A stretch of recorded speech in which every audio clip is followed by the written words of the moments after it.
an insurrection is. But it doesn't matter. It was bad. But we're dealing with new bad stuff. But it was political violence. We can agree, right, Chris? It was political violence. 100%. It was political violence, but this was a murder for what somebody was saying. Well, they were trying to murder Mike Pence, Chris. They were trying to murder Mike Pence. Well, but they didn't. Those are just words. And if you killed somebody for saying it, you would have had a problem. Hold on, because he survived? Because Mike Pence survived an assassination attempt, it's fine?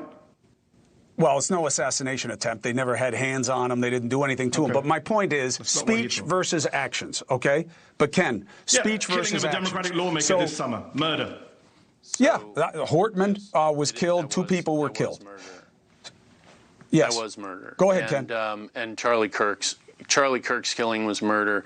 Speech is not violence, which is something we hear a lot in the rhetoric about free speech. Violence is violence. And one of the reasons it's important to reject the speech as violence, which is one of the excuses I'm hearing an awful lot about excusing Charlie Kirk's murder, is because then you devalue the significance on a moral basis of actual violence. And it's important, an opportunity for unity that I think still exists is for everyone to reject violence for political ends. Chris, you'll remember I said this over and over and over back in 2020 when I was the deputy secretary and cities across the country were burning. And then elected officials were very accepting, frankly, and excusing. Some of them were helping in the form of bailing people out, violent protesters. You even noted that early on in that process that these things don't always have to be peaceful. And I disagree. They do have to be peaceful. That's something we should all, left and right, be able to agree on. It's still there to be a unifying point, the rejection of violence, which is something Charlie Kirk lived and died for. People who actually watched him interact with people who disagreed with him, you and I are very passionate. Mehdi's obviously very passionate. Charlie was incredibly level in how he communicated with people. He was firm, but he never got angry. He didn't call people names. He respected them. He told them he respected them. And frankly, it's a model for all of us, left and right, to emulate, not the violence.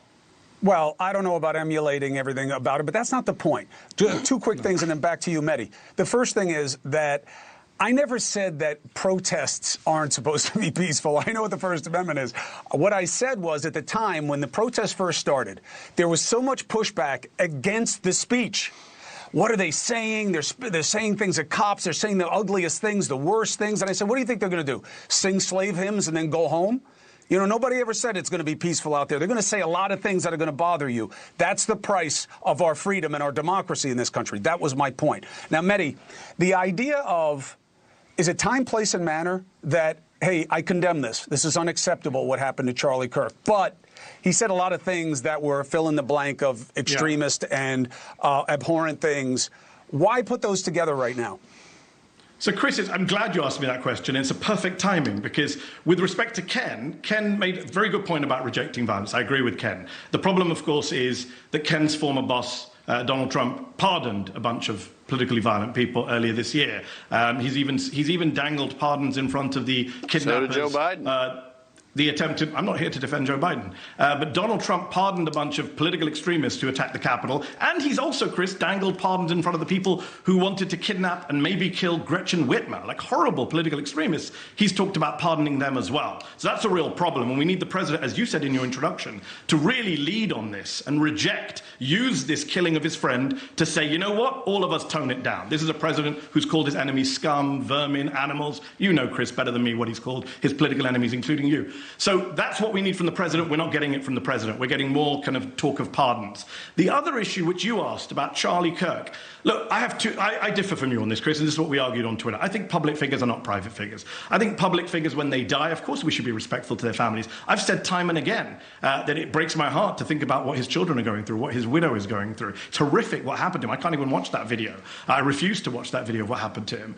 But he's a public figure. I'm a public figure. Chris, you're a public figure. When we die, people are going to look at what we said and said, well, I agreed with him on this, I agreed with him on that. And the problem is Ken and the right are trying to almost deify him. What Ken just said is not true, that Charlie never called for violence, that Charlie was level. Charlie called for me to be deported from America because he didn't like a monologue I did on COVID. He called for Joe Biden to be executed by death penalty. We can go down the list. I know you don't want to hear. Let's not make this a Charlie Kirk rhetoric thing. But I don't know what else to say. When I hear Ken saying things that I think are untrue, then I have to respond. You know me, Chris. It's in my nature. I have to respond and say, well, that's not true. Here are the facts. Just last week, the day before he died, the day before he was brutally murdered, he said that Islam is the sword the left is using to slit the throat of America.